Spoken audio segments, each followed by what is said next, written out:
Hello అండి, welcome back to easy cook channel. ఈరోజు మనం ఈ వీడియోలో అప్పటికప్పుడు స్వీట్ తినాలనిపించినప్పుడైనా లేకపోతే చిన్న చిన్న బర్త్డే పార్టీస్కి అలా ఈజీగా ఇంట్లోనే గులాబ్ జామున్ ఈజీగా ప్రిపేర్ చేసేయచ్చండి. ఇప్పుడు నేను చూపించబోయే ప్రాసెస్లో ఈ టిప్స్ని ఫాలో అయ్యి ప్రిపేర్ చేయండి. లోపల వరకు బాగా ఉడికి పాకం కూడా బాగా పీలుస్తుంది. మెత్తగా ఉంటాయండి, నోట్లో వేసుకోగానే వెన్నలా కరిగిపోతాయి.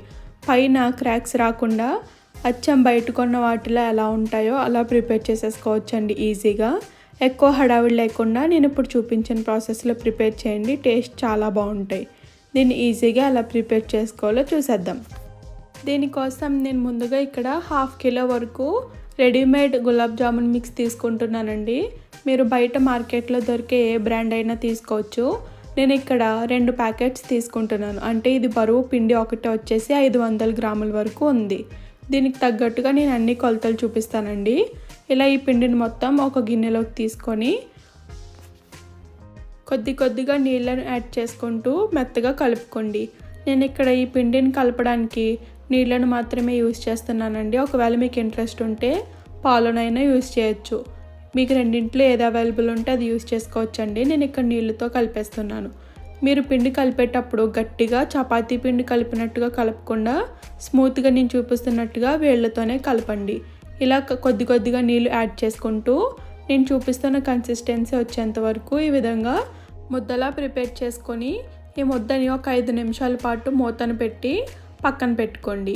నేను చూపిస్తున్నట్టుగా ఇలా మెత్తగా ఉంటేనే టేస్ట్ బాగుంటాయండి. ఇలా మెత్తగా కలుపుకోండి.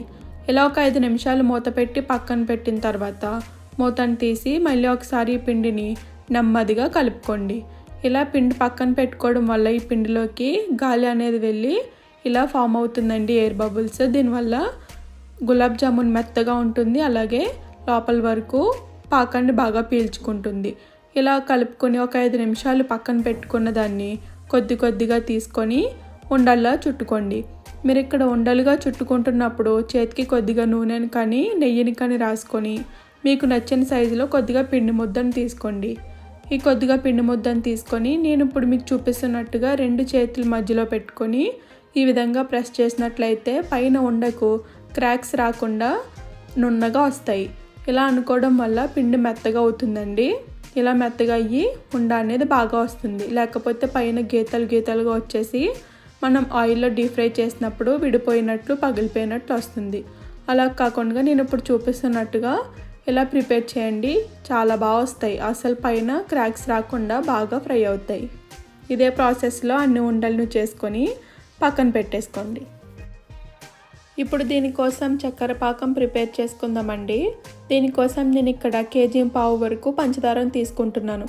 మేము స్వీట్ చాలా తక్కువగా తింటామండి. ఒకవేళ మీరు ఎక్కువగా తినేలా అయితే 1.5 కేజీ నుంచి 2 కేజీల వరకు యాడ్ చేసుకోండి.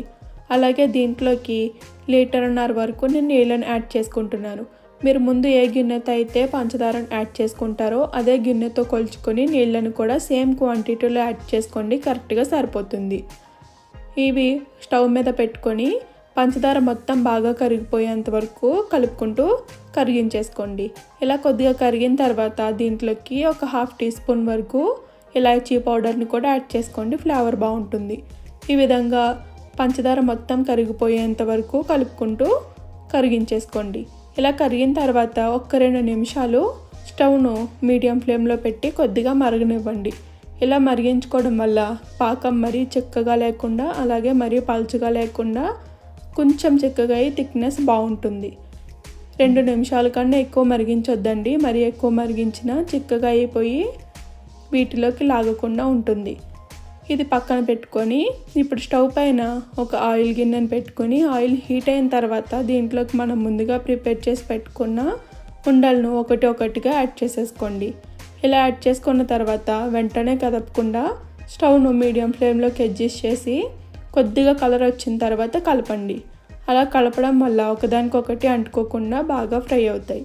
ఇలా కలుపుతున్నప్పుడు నేను చూపిస్తున్నట్టుగా గరిటెను పైనుంచి పెట్టి కలపండి. ఇలా కలపడం వల్ల రౌండ్గా వస్తాయి షేప్ కూడా. ఒకవేళ ఏమన్నా అటు ఇటు అయినా షేప్ రౌండ్గా వస్తాయండి. ఈ విధంగా నేను చూపిస్తున్నట్టుగా ఇలా పైనుంచి అంటూ ఫ్రై చేసుకోండి. దీనివల్ల ఈవెన్గా అన్ని వైపులా బాగా ఫ్రై అవుతాయి. ఇలా బాగా ఫ్రై అయిన తర్వాత మీకు నచ్చిన కలర్ వచ్చిన తర్వాత తీసుకొని వీటిని మనం ముందుగా ప్రిపేర్ చేసి పెట్టుకున్న పాకంలోకి యాడ్ చేసేసుకోండి. అంతేనండి, ఇదే ప్రాసెస్ అన్నీ ప్రిపేర్ చేసేయండి. ఈజీగా టేస్టీగా అయిపోతాయి, టేస్ట్ కూడా చాలా బాగుంటాయి. మీరు ఎప్పుడైనా నెక్స్ట్ టైం ప్రిపేర్ చేసినప్పుడు ఈ ప్రాసెస్లో ప్రిపేర్ చేయండి. పైన అస్సలు క్రాక్స్ రాకుండా చాలా బాగా వస్తాయి. థ్యాంక్ యూ అండి. Thank you for watching and subscribe to my channel.